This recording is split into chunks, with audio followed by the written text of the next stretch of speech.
Hi guys, so I'm going to take a break next week, but wanted to cover this case as it's been requested by a couple of people. This includes Yusuf Kasim, who I think's recommended it about 10 times, and also KZ Hoff.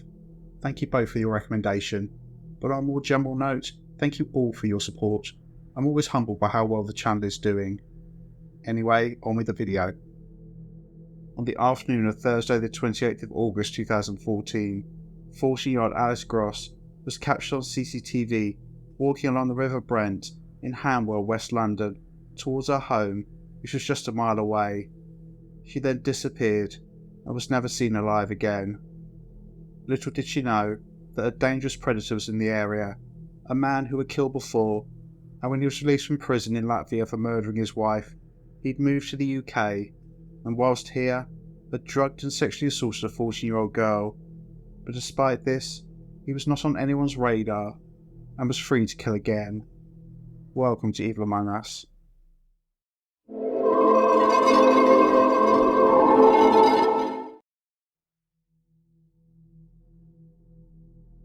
Alice Poppy Madeline Gross was born on the 14th of February 2000 and grew up in Hanwell, an area of West London. She was the second child of Rosalind Hodgkiss and Jose Gross. Alice was an energetic, bubbly girl, described by those who knew her as a loyal friend, full of empathy and compassion for others. Alice loved music, and from a young age was writing her own songs and learning to play both the piano and the violin. But her real passion was singing, and I want to play a video of Alice singing a song she wrote called Don't Let It Go Away. This video is from 2013, when she was 13 years old.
In early 2014, Alice competed in a local Battle of the Bands competition, performing her own original songs.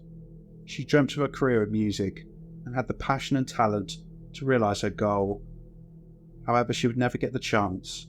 Within a year of making this video, Alice would be dead, her whole future snatched away from her by a monster whose only intent was to indulge his sick sexual desires. Despite having a bright future, Alice was also struggling with her mental health. She suffered from depression, was plagued with self-doubt, and had also been diagnosed with anorexia. In August of 2014, Alice was receiving medical treatment for this disorder, but was still struggling. She found that exercise helped her mood, and would often go for long walks around the local area, sometimes being gone for hours. At 12:50 p.m.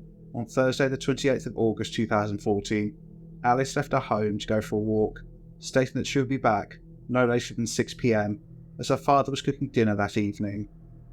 Her journey was captured on CCTV, starting with her walking past Hanwell train station.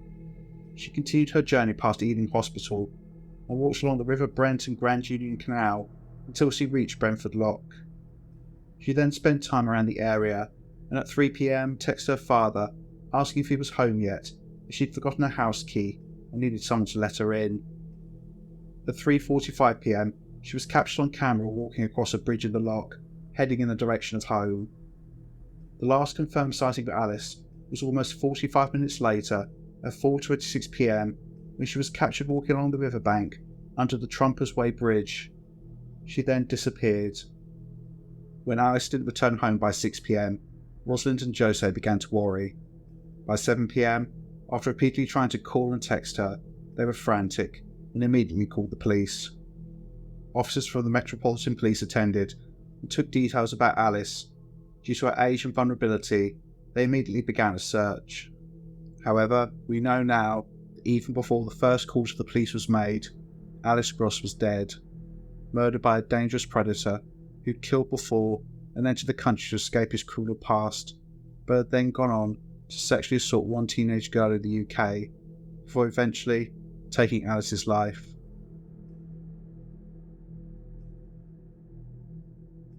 The search for Alice Gross quickly caught the attention of local residents and soon made the national news.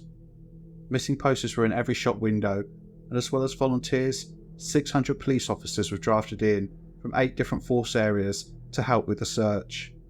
They walked the route that Alice had taken, looking for any clue that may indicate what had happened to her. As well as this, police divers searched the River Brent.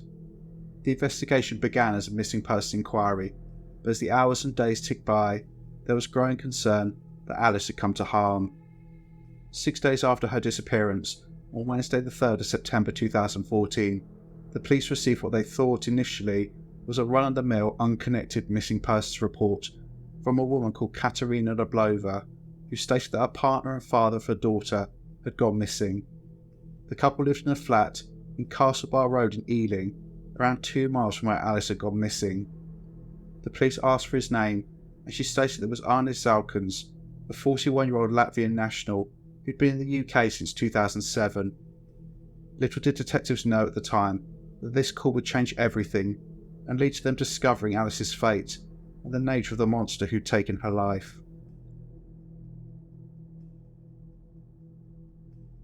Arnis Zalkalns was born Arnis Daksa in 1973 in Riga, the capital of Latvia, a country in the Baltic region of Northern Europe. There's no information reported about his early years, but according to his family, he grew up to be a, quote, good man who wouldn't hurt anyone, especially a child. However, in reality, he was a monster. From the age of around 16 years old, Zalkalns worked on building sites and dockyards, predominantly as a welder. He had a talent for making his own tools out of scrap metal, something he would use to horrifying effect to commit his first murder. When not working, Zalkalns was a predator, scoping the local nightclubs approaching women. He was not a particularly good-looking man, with his jutting chin and his hair often slicked back into a ponytail, but he was selective in who he targeted. He would go after young, petite women, those who seemed sheltered or potentially had been dragged there reluctantly by their friends. In the spring of 1994, at a nightclub in Riga, Zalkalns, aged 21, met a 19-year-old seamstress called Vidita. She's described in reports I've read as being extremely naive, as well as physically slight, someone who never had a boyfriend before that point. She was the perfect target. Within weeks, Vidita was pregnant, and before the end of the year, the pair were married. It's at this point that Arnis took his wife's surname, Zalkalns, resulting in the name he was known by at the time of the murder of Alice Gross. It's usual for women in Latvia, as with many countries in the world, to take their husband's name after they're married, but it appears that Zalkalns took his wife's name because his own surname Daksa in Latvian means fork, something he'd been mocked for. Zalkalns wooed Vidita, and she fell for his charms, but her parents, specifically our mother Victoria, saw something dark in him. She later reported to the press, quote, I didn't like him from the beginning. He was a control freak and had a fierce temper, but it was my daughter's first boyfriend, and she was so very much in love, so what could I do? Victoria also stated that despite being married and with a child on the way, Zalkalns would regularly have affairs with other women, but when it came to Vidita, she was a virtual prisoner, forbidden to even speak to other men.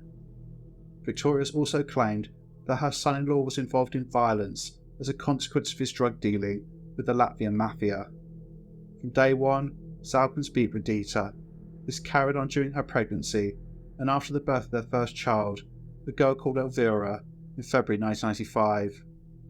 Vidita was terrified of her husband and kept a diary in which she wrote about, quote, violence and her despair, living a life of abuse. However, it appears that Vidita was fighting back against the control of her husband. This meant, in Zalkalns' mind, she deserved to die.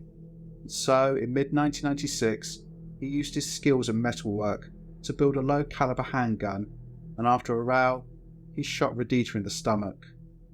The bullet didn't kill her, but instead lodged in her spine, although thankfully it didn't paralyse her. Zalkalns told the police that his wife had been shot by a member of a biker gang in a case of mistaken identity. Radita was too afraid to make a report to the police, but told her mother what had actually happened.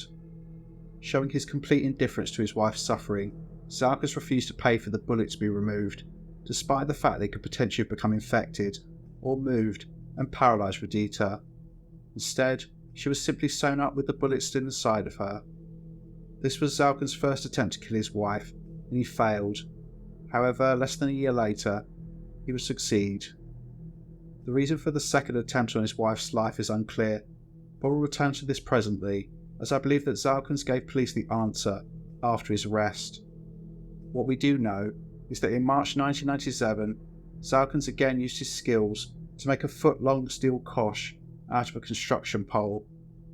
He then packed this into his vehicle along with an 8-inch kitchen knife. He'd already scouted a location in a forest just outside the capital Riga and dug a grave which was 3 foot deep. He also buried the murder weapons next to the hole he was intending to dump his wife in and left. One night, a few days after completing his preparations, Zalkalns told Radita they were going to pick up a motorbike which he'd bought for her. He then drove Radita to the forest, dragged her from the car, where he beat and stabbed her to death, before stripping her body and throwing it in the hole like rubbish, before covering her with soil. He buried her clothes and the murder weapons separately, before standing over Radita's grave and drinking a bottle of vodka in celebration. He then returned home. Radita was just 22 years old when she died, leaving behind her 2-year-old daughter. Between the time that she first met Zalkalns to the time that he killed her was just 3 years. Arnis Zalkalns would later tell police that he slept soundly over the next 2 nights before he finally reported his wife missing. This was simply to give him extra cover so he could play the role of the concerned husband. The police searched the couple's home and found Radita's diary outlining the years of abuse she'd suffered. On the 9th of July 1997, 4 months after his wife's disappearance, Zalkalns was arrested and quickly tried to take control of the situation by confessing to the murder of his wife, even showing them where he buried her body. This act was simply to gain sympathy from the courts later. He could say, "Yes, I killed her and buried her, but I helped recover her remains so her family could say a proper goodbye." He gave various explanations for the murder, but his justification for his actions was similarly just a ploy to get sympathy, and this monster would destroy Radita's name to achieve this. He told detectives that Radita was an alcoholic, violent, and a lesbian, as well as someone who went out without his permission. As to why he'd actually killed her, Zalkalns claimed that he caught his wife sexually abusing their 2-year-old daughter Elvira.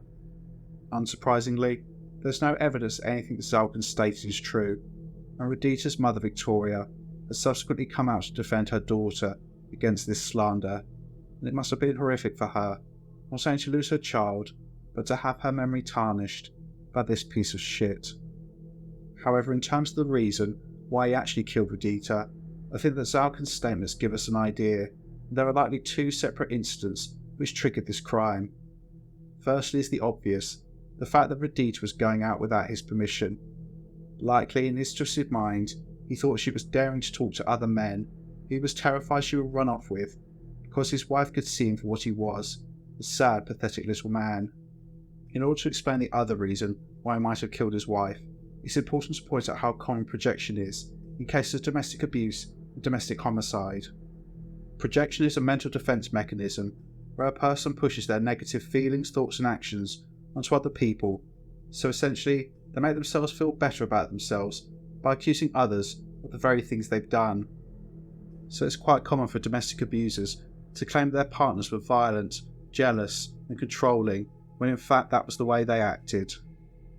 Adding to this, they also made these statements to try and get sympathy from the person interviewing them, trying to make themselves appear to be the victim as opposed to the perpetrator.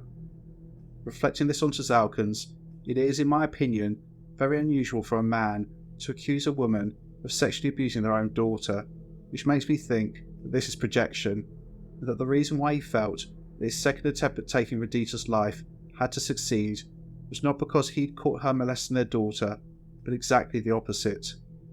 Finding her husband doing this would have potentially been the straw that broke the camel's back, and Zalkalns had to ensure Radita's silence, so he killed her. Assessed as mentally stable, Arnis Zalkalns pleaded guilty to murder, and on the 18th of June 1998, he was sentenced for his wife's murder, and the outcome is truly appalling. So remember, this was a premeditated murder.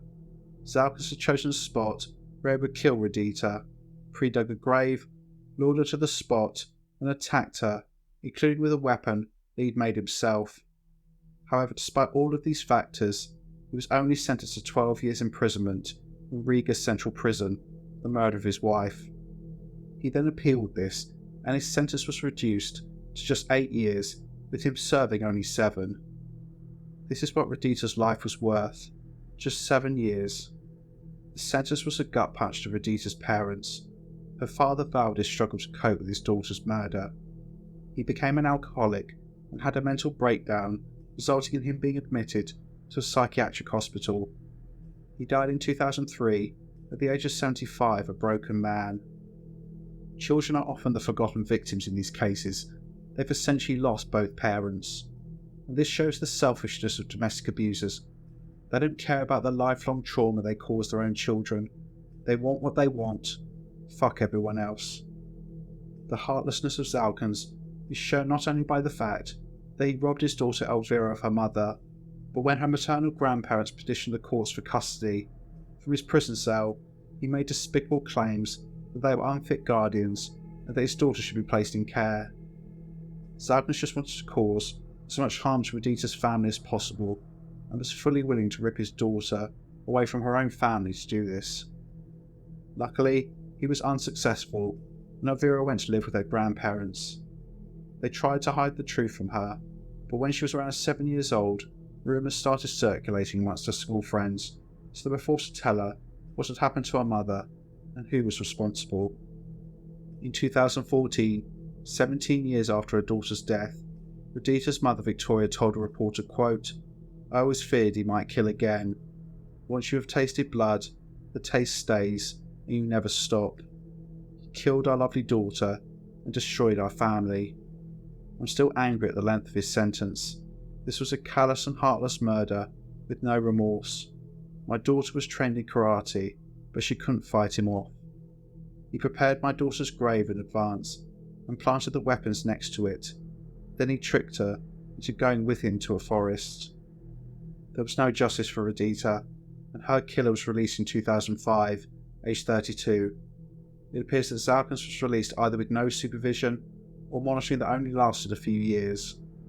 Soon after his release, Zalkalns moved to Latvia, a city on the Baltic coast, and began a relationship with a woman called Liga, who had no idea about his criminal background. Reports vary about this relationship, with some saying the pair had 1 child, others stating they had 2, but it's clear that Zalkalns was beginning his pattern all over again. However, in 2007, the relationship came crashing down when his criminal history was exposed. According to Victoria, this was because his daughter Elvira contacted her father's new partner and told her that he'd murdered her mother. Elvira was only 12 years old at this time, so did she track down her father and expose him? Maybe. Regardless, Zalkalns was shunned and forced to leave, and he decided to make a fresh start for himself and boarded a coach to London. At this time, in 2007, the United Kingdom was part of the European Union, or EU. One of the apparent advantages of this was that residents within member countries could travel, work and live in another EU country without special formalities. This meant that residents of Latvia, another member country, could simply come and go as they pleased without stringent checks. This didn't mean there were no checks at all, and that EU residents couldn't be deported from other EU countries. EU residents were still checked against Interpol's watch list, which included details of violent and sexual offenders across various countries. And if someone was found on this, they could be refused entry or potentially deported. However, a major flaw in this system was that the list checked by border agents in the UK was reliant on the authorities in each country passing relevant information to Interpol. Latvia never bothered, so Zalkalns was never included on this list. So not only was Arnis Zalkalns, a convicted murderer, allowed into the UK, he went backwards and forwards to Latvia on several occasions between 2008 and 2013 without him ever being stopped or his criminal conviction ever being flagged by border agents. So for the 7 years that Zalkalns was in the UK, before his final horrific crime, no one in any position of authority, whose job it was to protect the public, knew that he was a murderer. In 2009 there was an opportunity to stop him, and this incident shows another major flaw in the system, but also the ongoing danger that Arnis Zalkalns posed to women and children. During this year, he was arrested on suspicion of, quote, drugging and molesting a 14-year-old girl in Ealing, West London. The girl was too terrified to provide a statement, and so he wasn't charged. Although Zalkalns was a foreign national and had been arrested for a serious offence, his background was not checked. No inquiries were made with Latvia about whether he had a criminal record. This was later explained to be because, as the case didn't progress to court, it was felt there was no need to make inquiries in Latvia. Worse still, they also admitted that at the time, few officers in the Metropolitan Police even knew how to request this information. Apparently this system has now been tightened up, but as we'll get to later, there were still major flaws in the system which have allowed extremely dangerous men into the country. After this arrest, Zalkalns appeared to have gone to ground. Potentially he was able to curb his murderous and sexual urges, or more likely, this occurred behind closed doors, with women being too scared to come forward. By August 2014, he was living in the basement flat of 42 Castlebar Road in Ealing, West London, with his partner, Katerina Lablova, with whom he'd had a 1-year-old daughter. She, like his family, tried to portray Zalkalns as a mild-mannered and hard-working man who would never harm anyone, but others who met him paint a very different picture. The landlord of the property, Radoslav Andrik, later described Zalkalns as what he was, a violent thug. He stated, quote, "When he first moved here, he seemed very nice and polite, but he changed completely. I asked him to do DIY work, but he banged his fists on the table and demanded money. He's a horrible man. He had a violent temper. He was fit and strong. I was scared of what he might do, and I was scared for his girlfriend." When Katerina called the police to report her partner missing on Wednesday the 3rd of September 2014, it was initially dealt with as a routine inquiry. However, quickly, detectives began connecting the dots. They found out that at the time of his disappearance, Zalkalns was working as a labourer at a building site in Isleworth and would ride his red bike to and from work, with his route taking him along the river and specifically passing through the lock in Brentford Basin, one of the locations where Alice Gross was last seen before she disappeared. The police checked the CCTV in the area and saw Alice walking, and then a man riding a red bike, believed to be Arnis Zalkalns, cycling past the same spot approximately 15 minutes later. Given the route he was taking and the speed he was going, it was inevitable that he'd passed Alice further down the river. This was not conclusive, but it seemed strange that a man with a job and a family had apparently for no reason gone missing less than a week after the disappearance of the girl that he'd passed on his route home. There was something not right about this situation, and a check of his name showed Zalkalns' arrest in 2009 on suspicion of sexually assaulting a 14-year-old girl, very close to the spot where Alice had gone missing. At this point, the police still didn't know that he was a convicted murderer.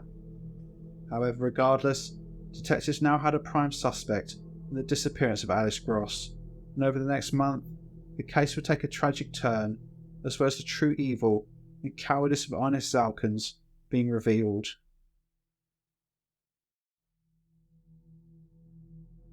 Whilst the police looked into the background of Arnis Zalkalns, they pursued other lines of inquiry in their search for missing 14-year-old Alice Gross. On the 4th of September 2014, the day after the reported disappearance of Zalkalns, and a week after Alice was last seen, her backpack was found next to the River Brent. Inside were the shoes she'd been wearing. On the 6th and the 7th of September, the police arrested 2 men on suspicion of abducting Alice. These were cyclists who'd used the path at the same time as Alice, but both were eventually released without charge.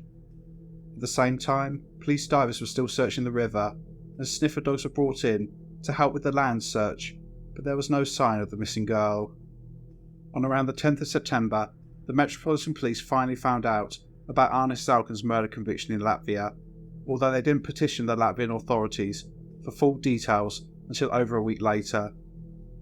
They then searched his home, looking for evidence linking him to Alice's disappearance. They removed numerous items, including the bike he'd been riding in the CCTV footage. On the 16th of September 2014, the police publicly stated that they were looking for 41-year-old Latvian builder Arnis Zalkalns in connection with Alice's disappearance and asked for the public's help in tracking him down. On this same day, the case was featured on the BBC programme Crime Watch, with Alice's mother Rosalind Hodgkiss desperately asking for help to find her child. The last 2 weeks have been completely heartbreaking. There's not a moment of the day that you don't think about Alice and where she is, what might have happened or why she might have gone missing. It's almost impossible to describe what that pain feels like, but we just want her to know, please Alice, if you're out there, come home. Then there was nothing for almost 2 weeks, despite a search which was described as larger than the hunt for the masterminds behind the 7/7 bombings. No trace of Alice Gross or Arnis Zalkalns was found. With regards to the latter, police were able to determine there had been no activity on his bank accounts or his phone, and he'd not been seen in the area since the day he disappeared. They began to form the opinion that he was in Latvia, and detectives flew to the country to make inquiries. Then, on Tuesday the 30th of September 2014, everyone's worst fears were realised when police divers recovered Alice's body from the River Brent. She was found in 3 feet of water in a shallow depression that had clearly been dug. Alice was wrapped in black bin bags as well as plastic bags. Her hands were tied and she was in the fetal position, naked apart from one sock. Pathologists concluded that Alice's body showed evidence of sexual assault, that she died from asphyxia, most likely through a technique known as burking, with the name coming from the method used by serial killers William Burke and William Hare in 1820 Scotland to dispatch their victims. This involves killing someone by sitting or lying on their chest whilst placing a hand over the victim's nose and mouth, suffocating them. This would have been a horrifying death, which would have likely taken minutes. The reason given by police as to why her body was not found earlier was because of the efforts to conceal it. Alice's body had been weighed down with 3 heavy tree trunks, as well as bricks that had been tied to a bicycle wheel. Alice's family had to be told that not only was she dead, but that she'd been murdered. In a cruel twist, Alice's body was found on her mother's birthday. Any hope that they'd had of her being found alive over the 33 days that she'd been missing had been extinguished. The agony they must have gone through is slightly beyond anything I can put into words. DNA samples were taken from Alice's body, and at the scene, anything which may have been relevant was bagged up. This included a cigarette end found on the path near the spot where Alice must have entered the water. The case against Arnis Zalkalns only solidified from this point, as DNA found on the cigarette end matched his. His DNA was also found on Alice's shoes, and a small amount was found on her body. The black bin bags used to wrap Alice's body matched those found at his home, and the plastic bags were traced to the building site where he was working. In addition, police found an iPhone case buried in the garden at his flat, which was identified by Nina as belonging to her sister. The police were certain Zalkalns was their killer, but he was still missing, and there had been no trace of him for almost a month. However, the case against him was being built, including tracking his every movement on CCTV and developing a timeline of what had happened to Alice, so that when they did catch their man, he could be charged as quickly as possible with the sexual assault and murder of a 14-year-old child.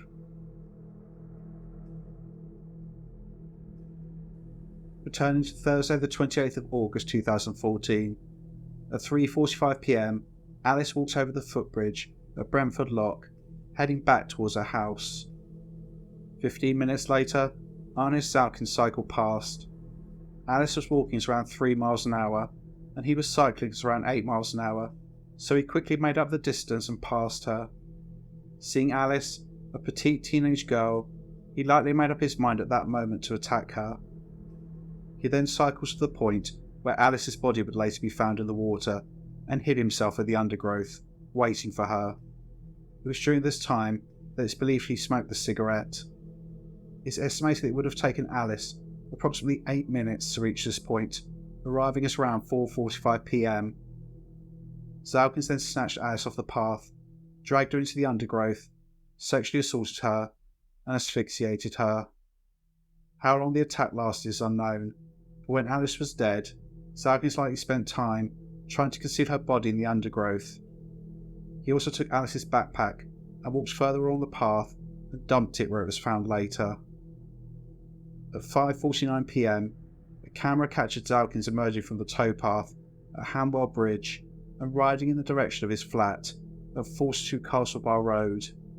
In his bag, it's believed were Alice's clothes and her phone, which he disposed of. His return home was brief. He left again at 7:30 p.m. with a rucksack that's believed to have contained, amongst other things, a shovel, torch, rope, a change of clothing, black bin bags, and plastic bags from his place of work. At 7:36 p.m, he entered the corner shop at 24 The Avenue in West Ealing and purchased 2 cans of strong lager. The shopkeeper said that he, quote, smelled bad and looked out of it like he was on drugs. However, generally, he appeared in good spirits, laughing and joking with the shopkeeper. At 7:46 p.m, a camera caught Zalkalns returning to the scene, where he stayed until 8:49 p.m. During this time, away from the path, he lightly tied Alice's hands together, bent her into the fetal position, and wrapped up her body. Then, after sunset at 8 p.m, he got into the canal and dug a small grave beneath the water, before carrying or dragging Alice's body and placing it in the hole. It's assumed that he found the bicycle wheel and bricks at the scene and tied them together before placing this on top of Alice's body. He then placed logs on top of the bicycle wheel to further weigh down the remains. Finally, he changed out of his wet clothes and was then caught emerging from the scene and cycling away. He was soon captured on the CCTV in a nearby supermarket, showing that he had indeed changed his clothes. On Friday the 29th of August 2014, the day after the murder, Zalkalns was captured riding past the scene at 8:45 a.m. and 9:02 p.m. It's suspected that he was checking to see whether Alice's body had been discovered. In the early hours of Wednesday the 3rd of September 2014, Arnis Zalkalns was captured on CCTV, leaving his flat, carrying a backpack, and he then disappeared. It's reasonable to say that the authorities had absolutely no idea where he'd gone, but just a few days after Alice's body was recovered, the police would have their answer. On Saturday the 4th of October 2014, police discovered a badly decomposed body of a male hanging from a tree in Boston Manor Park, approximately 20 minutes walk from the site where Alice Gross had been murdered and dumped. DNA testing confirmed the remains as being that of Arnis Zalkalns. The coward had taken his own life, rather than facing up to what he'd done. Given the state of decay, it appears he likely ended his own pathetic existence on the same day that he went missing. 3 months later, in January 2015, the Crown Prosecution Service announced that had Arnis Zalkalns been alive, he would have been charged with the murder of Alice Gross, but he'd escaped justice.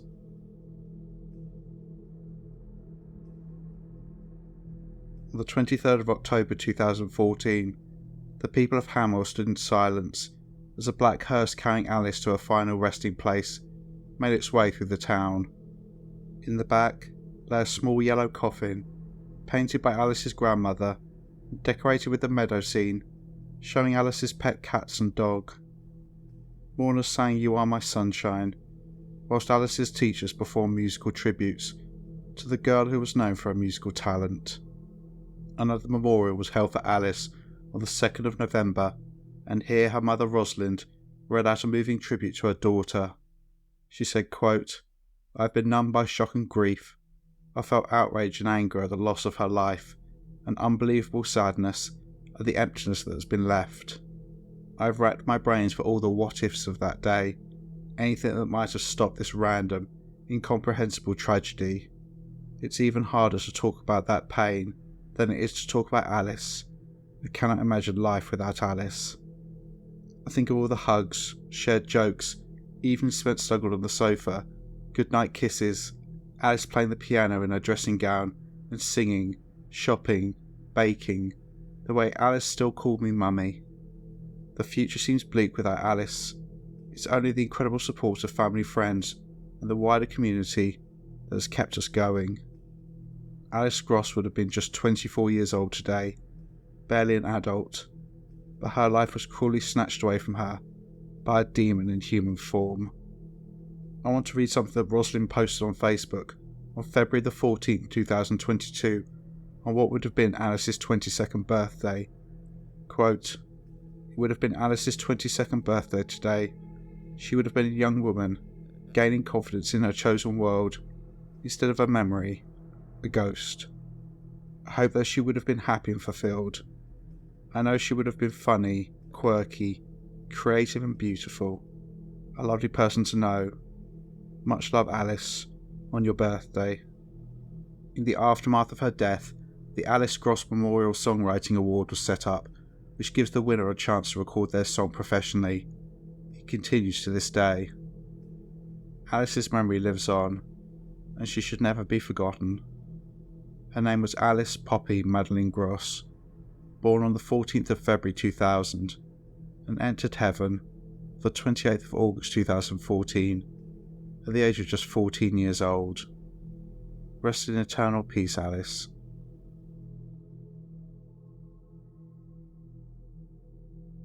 There was significant criticism of the police and the government as a whole in the wake of Alice Gross's murder, given that a dangerous criminal had been allowed into the country and had been roaming around for years unchecked.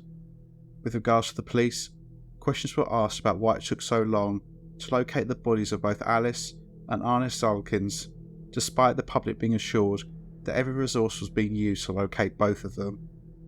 Even more embarrassingly, a picture was later published showing a search being conducted on a boat within walking distance from the location that Alice's body was dumped 3 weeks before it was eventually found.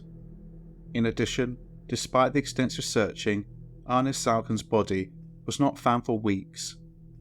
A local resident tried to defend the police by stating that where he decided to end his life was in dense woodland, which was barely accessible. I get it, but surely that was the whole point of the police search, to go to the places which were inaccessible, to search them. Also, Zalkalns managed to get in there, so it wasn't impossible by any means to reach the area. It reminds me of another ridiculous story from 2012, when in the aftermath of the killing of 12-year-old Tia Sharp by her grandmother's partner Stuart Hazel, officers from the Metropolitan Police searched the home she lived in 4 times before they found her body hidden in the loft. The Metropolitan Police Commissioner at the time, Sir Bernard Hogan Howe, pushed back on this criticism, stating that officers, quote, "could not have worked harder. Don't get me wrong, neither me or you were part of the investigation, and I don't know what the train is like in this particular part of London, but still, this was all borderline embarrassing." Ultimately, it was determined that the delay in finding Alice and Zalkalns' body made no difference to the outcome of the case. Unfortunately, I see their point. Alice was dead before the first call was made to the police reporting her missing, and he took his life long before he was even a suspect. In addition, police were criticised for not checking whether Zalkalns had a criminal record in Latvia when he was arrested for a sexual offence in 2009. As already stated, they explained that this was because this was not standard practice at the time, and officers by and large didn't know how to request this information. This, in the aftermath of Alice's murder, has been rectified. However, this would have been of little comfort to her family. Alice's mother Rosalind blamed the government more broadly for what happened to her daughter. She told the Channel 4 News several months after the murder, quote, "I think ultimately it's a failure of government, and I would blame those who perhaps in the government didn't make this a high enough priority at the time. I think in this instance, although there was this understanding that there was this gap with foreign murderers and dangerous criminals, I think it wasn't given a high enough priority. I think things have changed because it has a greater priority, and perhaps cases like Alice's and the very legitimate public interest that Alice's case has raised has made it a more urgent priority. But in our case, That priority was too little and too late. We've lost our daughter in an avoidable and pointless way. That's who I would blame, is government. Alice's family urged for targeted reforms of the system for exchanging information about high-risk offenders across Europe. With regards to these reforms, it's a somewhat mixed bag. More efficient international information sharing systems were implemented, but the UK lost access to these when they left the European Union in 2020. There was a report I found from 2023 which spoke about a plan being developed to build a new data sharing architecture encompassing the EU, the UK and other countries, but details were being kept secret. Even if something like this has been developed, it will take years. But with the UK leaving the EU, aside from short stays, any person moving to the UK to live or work now requires a visa, which includes background checks. However, there will always be people who work the system, entering the country illegally or claiming asylum and then causing havoc, which lays bare the massive holes that still exist in the safeguards intended to protect society, and there have been some truly disturbing stories about these individuals. For example, on the 12th of March 2022, a 21-year-old man called Thomas Robert was murdered. He was stabbed to death by a man called Lamanjin Abdul Rahimzai, an Afghan national, during an argument about an e-scooter in Bournemouth town centre in Dorset. Lamanjin had been refused entry to the UK in 2019, but months later he entered the country legally, but was given asylum because he stated he was fleeing from the Taliban. However, it gets worse. When he entered the UK, Lamanjin was 19, but he claimed that he was actually 14 and was even given a place at a secondary school, but was expelled for bringing a knife onto the premises. He also posted repeated videos on social media of himself fighting on the streets of the UK and brandishing knives. And here's the kicker. Whilst on his way to the UK, he had shot dead 2 men in Serbia in 2018 and was convicted of this in his absence. Yet no one apparently knew about this, and he was allowed to stay in the country and kill again. I mean, for fuck's sake, seriously? To be very clear, I have no issue with immigration generally. If people are legitimately fleeing persecution and or want to come to the UK for a better life and are willing to abide by the laws and contribute to society, then crack on. I don't think it's fair to tar everyone with the same brush, but it's clear that very dangerous people are slipping into this country and they need to be stopped at all costs. It'd be nice if the government, instead of giving themselves pay rises, actually did something to protect their citizens. Perhaps I'm being too optimistic.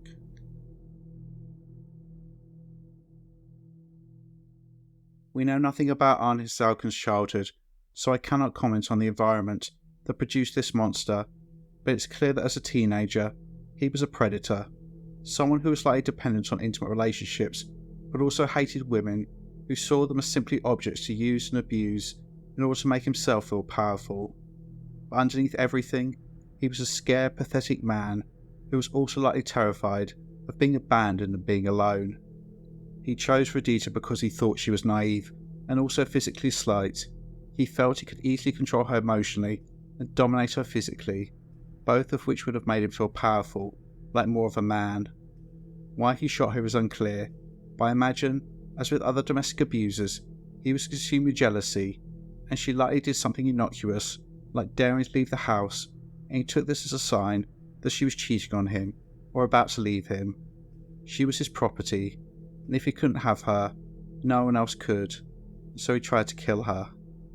His second attempt to murder his wife was successful, and I've already outlined what I think triggered this. Again, his possessive, dominating nature, and also potentially him molesting their daughter, which, given his subsequent crimes, I think is a real possibility. The inhumanity and callousness of Arnis Zalkalns is epitomised throughout his crimes, beginning with the murder of Radita. This was a planned execution, and afterwards he drank a toast to his accomplishment while standing on her grave. He didn't show any remorse and tried to portray his innocent wife as negatively as possible to make himself seem like a victim. Also, not content with robbing his daughter of her mother, he was happy for her to go into the care system as long as he could cause more pain to Radita's family, who I imagine, after she died, would have told anyone and everyone about how much of a monster he was. He then came to the UK and began to target children. Again, the rationale was the same as his wife, attacking someone who he could physically dominate, someone who would be utterly at his mercy, in his clutches, making him feel more powerful. He attacked one girl and got away with it. I imagine that Zalkalns thought, shit, they're going to look into my past, I'll be kicked out of the country, but nothing happened. I think a combination of serving just 7 years for a brutal murder and not being convicted for the offence in 2009 made Zalkalns feel invincible. I don't believe for a second that he didn't commit any further crimes for 5 years. I imagine he was a controlling bully behind closed doors with his girlfriend, although she denies this. In addition to this, I think he was likely fantasising about abusing little girls, using them for sexual gratification, and then discarding them. They were not living beings with hopes and dreams, and families who loved them and would miss them. They were objects, and like adult women, they simply existed for his benefit. So then we go to the afternoon of Thursday the 28th of August 2014. Some people have questioned whether the murder of Alice Gross was planned or opportunistic. I think it's clear it was opportunistic. Unfortunately, Alice was tragically in the wrong place at the wrong time. When Zalkalns saw her, he saw an opportunity to live out his sick sexual fantasies about abusing and killing, and so passed Alice and waited for her in the undergrowth. He waited for around 8 minutes for her to arrive, and during this time, I imagine there was no fear, no little voice in his head telling him to stop. There was just excitement and anticipation. He then killed this innocent teenage girl and discarded her like rubbish because that's all she was to him. He was finished with her and she could identify him, and so her life was forfeit. We'll never know exactly why Zalkalns took his life and what he was thinking the days before he removed himself from the gene pool, but I think I can take an educated guess. I read somewhere online someone saying that he did this out of remorse, regret for what he'd done, a way to punish himself. I don't think I've ever read anything so ridiculous in my life. Arnis Zalkalns didn't feel sorry for anything that he did. If he'd felt guilty for killing Alice, he could have walked into a police station and confessed, taking his punishment like a man, giving her family closure. Instead, the end that Zalkalns chose for himself was born out of cowardice and fear, and I've no doubt that he enjoyed killing Alice and was planning on committing more murders. Taking this last point first, I think there's one detail in this whole case which shows that Zalkalns would have progressed to being a serial killer, and that's the iPhone case buried in the garden of his flat. When I read this, I thought to myself, why would someone go to the trouble of disposing of Alice's clothes, her phone and other belongings, but keep one item and take it back to his property with him? This is because this was a trophy, a memento of his kill, something he knew he had to hide, but I've no doubt he was intending to dig up and return to again and again and again, using it to relive the murder of Alice whilst masturbating. I imagine this would have been joined by other items taken from his victims. And this is the starting point for the last few days of his life. After killing Alice, Zalkalns was buzzing. He was happy as Larry. In the news agency he went into, the shopkeeper said he was acting strangely, like he was under the influence of something. He was slightly drunk, or this combined with drugs, but this wasn't to do with dulling the horror of what he'd just done. This was a celebration, exactly the same as when he stood over his wife's grave and necked a bottle of vodka. I think that Zalkalns felt extremely confident in himself. He'd murdered his wife, and essentially not much had happened until he'd reported her to the police. Also, he'd gotten away with sexually assaulting a teenager in 2009. With regards to the murder itself, he'd gone to great lengths to hide Alice's body. He was invincible. He would never be caught. Also, due to his view of women and children as merely objects, I believe that he couldn't conceive of others thinking differently, that a family would move heaven and earth to find their daughter. I think in his distorted, monstrous mind, he likely imagined Alice's face and name in the paper, some searching, and then case closed. It was only a teenage girl. After all, she'd probably run away. However, the murder of Alice Gross made national news, and every time he went to work or went to the local area, he would have seen posters everywhere asking for information about the child he murdered. He would have seen pictures and news reports of the whole world descending on the river and divers searching near the very spot he knew Alice's body was located. This was an unplanned crime. Had he been seen? Had he left any evidence behind? I imagine the paranoia set in. He couldn't go back to the scene to check. What if someone saw him and recognised him? So he likely sat inside, jumping every time a car went past, practically shitting himself when the doorbell went. The more he thought, the more certain he was it was only a matter of time until he was caught. At this point, the coward that was Arnis Zalkalns came fully to the surface. He knew he couldn't weasel his way out of this. He couldn't blame his victim like before. He'd never met Alice. He wouldn't serve just 7 years.